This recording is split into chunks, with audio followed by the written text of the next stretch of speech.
आजादी के इस आंदोलन के अंदर जब भारत देश जब आजाद हुआ तो भारत देश के आजाद होने पर क्रांतिकारियों द्वारा आंदोलन किया गया। इस क्रांतिकारी आंदोलन के अंदर सबसे बड़ी जो सक्रियता जो निभाई गई वो सक्रियता ही मीडिया की, पत्र पत्रिकाओं की, समाचार की और लेखन की। और इस सक्रियता को गति देने के लिए पत्र पत्रिकाओं की भूमिका सबसे अहम और सबसे महत्वपूर्ण आज तक जो है वो मानी गई है। लेकिन कहीं ना कहीं इन पत्रकारों पे हमले होते हुए भी दिखाई देता है। लेकिन इन पत्रकारों पे होने वाले हमले पे सरकार भी चुप है, तो प्रशासन भी चुप है और सत्ता भी चुप है, क्योंकि जन्म अलग सत्ता के इस वायुमंडल के अंदर अब पत्रकारों का सांस लेना भी मुश्किल हो चुका है। राजस्थान की अगर बात की जाए तो राजस्थान का जर्नलिस्ट एसोसिएशन ऑफ राजस्थान ने बार बार सरकार को पत्र लिखा है और इस बात से अवगत करवाया है कि पत्रकारों की सुरक्षा की सुनिश्चितता जो है बढ़ा दी जाए। इन पत्रकारों को इस प्रकार की सुरक्षा मुहैया करा दी जाए ताकि पत्रकार सुरक्षित रहे। लेकिन बार बार पत्रकारों पर इस आत्मघाती हमले को लेकर निंदा की जाती है, पत्रकारों द्वारा धरना और प्रदर्शन किया जाता है। लेकिन सुरक्षा की अगर बात की जाए तो ना सत्ता का ध्यान इस ओर आता है, ना किसी प्रशासन का ध्यान इस ओर आता है।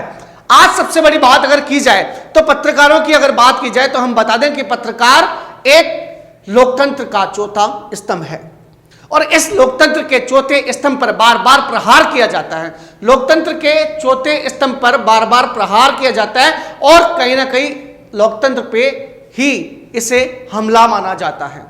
लेकिन सबसे बड़ी अहम मुद्दे की बात वो यह होती है कि जो बातें सहिष्णुता की सत्ता पर बैठे लोग, हमारे राजनेता जो सहिष्णुता की बात करते हैं, आखिर वो इतने असहिष्णु कैसे हो जाते हैं कि वह लोकतंत्र के चौथे स्तंभ पर जब जब आत्मघाती प्रहार होते हैं, कोई हमले होते हैं, तो वह अपनी चुप्पी वह साध लेते हैं। क्योंकि राजा और प्रजा के बीच, न्याय और अन्याय के बीच, राजा प्रजा न्याय और अन्याय के बीच में कहीं कहीं जब जब अगर अन्याय कहीं होता है तो पत्रकार कभी अन्याय का साथ नहीं देगा, वो हमेशा न्याय का साथ देगा। लेकिन वर्तमान समय की अगर हालत को देखी जाए तो आपको बता दें कि जब जब अन्याय कहीं होता है और पत्रकार उस अन्याय के खिलाफ यदि कोई खबर छापता है तो पत्रकारों पर हमला हो जाता है, जो आज हमारे देश के अंदर सबसे बड़ी घटना घटित मानी जाती है। और मैं ये कहूं कि पत्रकारों पर किया गया यह हमला हमारे देश के लोकतंत्र पर हमला है। ये हमारे देश के लोकतंत्र के हमले के साथ साथ हमारे देश के ऊपर एक बहुत बड़ी बदनामी का चेहरा भी वह साबित होता है। जी, मैं बात करने जा रहा हूं आज आवाज न्यूज के एक ऐसा पत्रकार सतीश कुमार जो हमारे कानपुर से। जैसे ही सतीश कुमार रात को 11 बजे कवरेज के दौरान सड़क पर निकलते हैं, उस समय उनका एक कवरेज के दौरान उन पे हमला कर दिया जाता है, उनके मोबाइल को तोड़ दिया जाता है, उनके कैमरे को तोड़ दिया जाता है और उन्हें पुलिस वालों के द्वारा धमकी दी जाती है। तो दरोगा साहब ये चीज भूल जाते हैं कि ये पत्रकार यदि वो वीडियो बना रहा होता है तो उसका भी एक कारण होता है कि कहीं ना कहीं हम लोग इस चीज से बिल्कुल वाकिफ हैं कि रात की अगर बात की जाए तो रात्रि समय या दिन के समय में जब चालान की बात की जाए तो उस समय कहीं ना कहीं पुलिस की और किसी ट्रक या ड्राइवर की आपस में सामंजस्यता होने के कारण कहीं ना कहीं अन्याय जहां होता है तो भी वह न्याय में तब्दील हो जाता है। उसकी कवरेज कोरोना के दौरान हमारे आवाज न्यूज के पत्रकार के पास के ऊपर हमला किया गया, उनका मोबाइल और कैमरा तोड़ा गया। आप उसका वीडियो बना रहे थे, आप उसका वीडियो बना रहे थे, आपने मुझे ये नहीं पूछा कि बात भैया क्या है। आपने पूछा मुझसे कि आखिर बात क्या है। आप आकर के आपका एक तो टोपा लगा, मैं आपको पहचान नहीं पा रहा था, आप हो कौन। तो उसने आप उसका वीडियो बनाने लगे, ठीक। उसने तुम्हारी तरफ देखा और तुम्हें मारने लगा। वो है कौन? मुझे क्या जानू कौन है वो भाई, मैं तो स्वयं नहीं जानता। वो हमसे ये कह रहा था साहब रास्ता कितने बजे खुलेगा। मैंने कहा बैलेट पेपर वहाँ लेके गाड़ियाँ जा रही हैं, उधर से फोन आएगा तब मैं इधर से खोल पाऊंगा गाड़ियों को। जब इन्होंने मारपीट करना शुरू कर दिया हाँ तो आप रोक नहीं पा रहे थे। मैं उसको रोक रहा हूँ कि चालान कर रहा हूँ मैं गाड़ी का। मतलब उस समय जब नहीं मैं रोकूँ तो जब मैं अपना चालान भर रहा हूँ, ठीक, वो तुरंत ही पीछे मुड़ा तो मैं पीटने लगा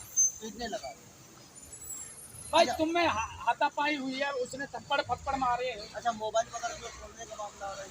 अब मोबाइल तोड़ने का मैं क्या बता सकता हूँ, क्या तुम्हारी बात है, तुम्हारी क्या दुश्मनी है उससे, ये तो मैं नहीं बता सकता। अब एक ऐसी घटना डूंगरगढ़ के अंदर हुई।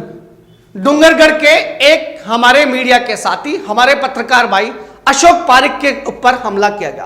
और अशोक पारिक की इतनी सी गलती थी कि अवैध शराब माफिया जो कि रात को 8 बजे बाद में शराब बेचने का कार्य कर रहे थे, व्यापार कर रहे थे, उनकी वीडियो बनाने पर उनके ऊपर 5 लोगों ने या कहे कि शराब माफियाओं ने अशोक पारिक पर हमला कर दिया। हमला इस कदर हुआ कि अशोक पारिक की जान तो बच गई, लेकिन वह घायल इस प्रकार से हो गए, ना तो वह ढंग से सुन पाए ना वह बोल पाए। तो इस प्रकार की घटनाओं से कहीं ना कहीं देश की राजनीति या सत्ता पक्ष की अगर बात की जाए या लोकतंत्र की अगर बात की जाए तो लोकतंत्र पर होने वाला यह हमला सीधा सीधा निशाना साधता है। क्योंकि एक पत्रकार की हमेशा से अभिलाषा रही है कि हम परस्पर देश प्रेम, सांप्रदायिकता को लेकर और आपस में प्यार और मेलजोल को लेकर ही हम अपनी कहानियों को लिखते हैं और इसी ही चीजों को लेकर हम अपने पत्र पत्रिकाओं में लिखते हैं। हमेशा अन्याय के खिलाफ हैं, अन्याय के खिलाफ थे और हमेशा रहेंगे। अब जब जब कभी पत्रकारों पर यदि हमला होगा तो हम लोग एकजुट होकर इस अन्याय का हम लोग विरोध करेंगे। तो आज आवाज न्यूज के माध्यम से सभी पत्रकार भाइयों से हम लोग निवेदन करते हैं कि यह समय है, इस समय के अंदर हम एकजुट होकर अन्याय के खिलाफ हम लोग बोले, अन्याय के खिलाफ हम लोग छापे और सत्ता को, शासन को, प्रशासन को, बैठे हुए अधिकारियों को, बैठे हुए कर्मचारियों को हम इस बात का अंदाजा लगा दें कि हम हमेशा अन्याय के खिलाफ हैं। जब जब भी हमारे ऊपर किसी प्रकार का वार किया जाएगा, जब जब भी हमारे ऊपर किसी प्रकार के तलवार से प्रहार किया जाएगा तो हम हमारा वार कलम के वार से हम लोग प्रहार करेंगे। मेरा नाम अशोक पारिक है।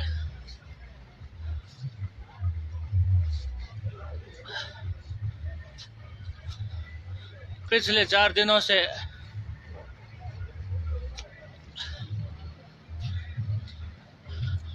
रात 8 बजे शराब का ठेका खुला रहता है, जिसको लेकर मैंने वीडियो लाइव दिखाया है। पुलिस को सूचना दे रहा हूँ 4 दिनों से। पुलिस कंट्रोल रूम में भी सूचना दे दी गई थी, लेकिन श्री डूंगरपुरी पुलिस कार्रवाई नहीं कर रही है, आबकारी विभाग कार्रवाई नहीं कर रहा है। और जब मैंने आज वीडियो बनाने की कोशिश की और सबको दिखाने की कोशिश की तो गोमचक्कर पर स्थित होटल माल जी जय भवानी माँ वाइन्स की दुकान पर कुछ गुंडों ने मेरे साथ मारपीट की है। 10 लोगों ने मेरे साथ मारपीट की है और एक गाड़ी जो पहले आई थी और मुझे देख के गई है और अब ठेका बंद करके ये चले गए हैं। देखिए, पुलिस कुछ नहीं कर रही है और ताला लगा के भाग गई है। ये देखिए,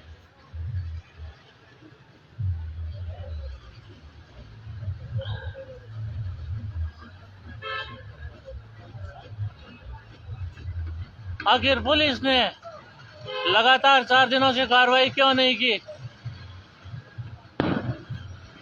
और जब मैंने सीआई वेदवास युवराण को फोन किया तो खुद मुझे वो धमकी देने लगे कि ये पुलिस के खिलाफ क्यों लिख रहे हो। और यहाँ पे ये भीड़ खड़ी है, आप देख सकते हैं। हाँ जी, कुंदन जी नमस्कार। नमस्कार जी। आवाज न्यूज 24 टीवी चैनल से पवन कुमार बात कर रहा हूँ। बोलिए जी सर। कुंदन जी, अशोक पारिक पे जिस प्रकार का जो घातक हमला कल हुआ है, यह एक बहुत बड़ी निंदनीय घटना है। क्योंकि यदि इस प्रकार से पत्रकारों पर अगर यदि हमला होता रहेगा तो कहीं ना कहीं हमारी कलम पे जो है एक बहुत बड़ी कहते हैं अभिशाप ये साबित हो जाएगा। तो इस घटना के बारे में आपका क्या कहना है? अभी आप लाइव पे जुड़ चुके हैं मेरे साथ में।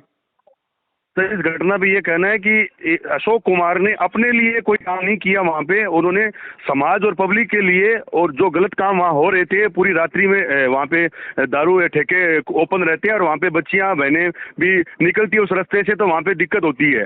और कुछ ठेके तो शहर के एकदम भीतर में है, उन चीजों को वो समाज के समक्ष रख रहे थे और न्यूज के माध्यम से वो पब्लिक के बीच में भी बात लाए थे। पर हुआ क्या है सर, उन चीजों को लेकर आज गुंडों की, ये जो गुंडे लोग हैं उनकी इतनी हिम्मत हो चुकी है कि उनके साथ मारपीट करने के बाद में भी वहाँ पे ठेके ओपन रहते हैं और उनको बेखौफ से वो घूम रहे हैं, वहाँ पे अभी भी घूम रहे हैं। जी, तो अभी तक ऐसा सुना जा रहा है कि जिस प्रकार से आपकी पोस्ट में सुबह से मैं वॉच कर रहा हूँ, तो 5 लोगों को गिरफ्तार किया जा चुका है, तो कहीं ना कहीं क्या पुलिस इसमें पहल कर रही है अभी भी? सर थोड़ा हमें भी लग रहा है कि इसमें पुलिस ने जो कार्रवाई की है, पर सर उसमें हमें लग रहा है कि जो लड़कों ने पीछे से आकर, कोई गाड़ी से लड़के उतरे, उन्होंने आके मारपीट की है, उनमें से कुछ बंदे हमें नहीं लगे कि वो ही गिरफ्तार हुए हैं। और उसमें जो ठेके का जो मालिक है उनका भी कुछ नाम आ रहा है। अब उसकी कार्रवाई में अभी हमें पुलिस एसडीएम साहिबा ने ये बोला है कि आज 5 बजे तक मैं आपको पूरी रिपोर्ट दे दूंगी, जबकि अभी 5 बज चुके हैं और हमें उसी सिलसिले में हम लोग यहाँ एसडीएम कार्यालय में बैठे हैं। जी, कुंदन जी ये बताइए, इस मामले के अंदर जो है, जो ठेके वाले जो मालिक है और इनके जो और भी जो लोग हैं, वो भी इसमें लिप्त की आशंका है इसके अंदर? सर थोड़ी आशंका हमें लग रही है, पर हम इस पर कंफर्म नहीं बोल सकते, क्योंकि जो ठेके के ओनर हैं उनसे अब प्रशासन ने क्या कार्रवाई की है और कॉल रिकॉर्डिंग की बात आ रही है। अगर कॉल रिकॉर्डिंग में ऐसा कुछ आता है तो ठेके के जो ओनर हैं, जो भी हैं और जो इसमें लिप्त है, उनको गिरफ्तार किया जाएगा, ऐसा प्रशासन का कहना है। जी, क्षेत्रीय विधायक या कोई अन्य जनप्रतिनिधि अशोक पारिक पर जो हमले हैं उसके लिए किस प्रकार का ये मुआवजा देंगे? क्या सुरक्षा की व्यवस्था अशोक पारिक के लिए इन भविष्य के अंदर की जाएगी? सर अभी तक क्षेत्रीय विधायक की तरफ से ना तो कोई कार्रवाई हुई है, ना ही उनका कोई समर्थन हमें मिला है, और अभी तक वो यहाँ उपस्थित भी नहीं हुई है। कल से पूरा बाजार बंद है, आज भी सुबह से बाजार बंद है, पूरा व्यापार मंडल विरोध कर रहा है, यहाँ की पूरी जनता विरोध कर रही है कि इस तरह का अगर घटना होती है तो ये हमारे भविष्य के लिए बहुत खतरनाक है। तो इस पे अभी तक यहाँ से कोई राजनीतिक दलों का कोई समर्थन मिलता हुआ हमें तो नहीं दिखाई दिया सर। बाकी कोई कार्रवाई अगर कोई बाद में करते तो पता नहीं हमें। ठीक है, बहुत बहुत धन्यवाद आवाज न्यूज के साथ में जुड़ने के लिए कुंदन जी, धन्यवाद। सर आपका भी बहुत बहुत धन्यवाद, थैंक यू सर।